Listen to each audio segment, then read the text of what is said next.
ও মা, তোমার ছেলে আজ প্রবাসে আসছে। সফল হওয়ার চাবিকাঠি এখন হাতে পাই নাই, তবে তোমার দোয়া যেহেতু রয়েছে, ইনশাআল্লাহ খুব শীঘ্রই পেয়ে যাব পরিশ্রমের মাধ্যমে। তবে একটা কথা কখনো ভুলবো না মা, আমি প্রবাসে আসার আগ মুহূর্ত থেকে যেদিন আমি আসব সেদিন পর্যন্ত তোমার চোখে পানি দেখছি। আমি আসবো বলে শুধু এইটার কারণে না, কিছু মানুষ আমাদের অবহেলা করছে, কিছু মানুষের কথাই তুমি কষ্ট পেয়েছো।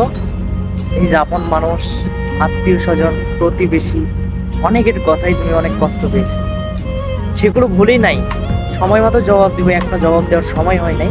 সেগুলো খারাপ ভাবে না, সেগুলো নিজ সফলতার মাধ্যমে তাদের কাছে তুলে ধরবো যে আমিও পারি, আমার আব্বু আম্মুর যোগ্য সন্তান আমি। বাট সেটা এখন না, সেটা বলার সময় এখন হয় নাই। আম্মু, তোমার ছেলে পারবে, শুধু তুমি দোয়া করো, শুধু তোমার দোয়া চাই।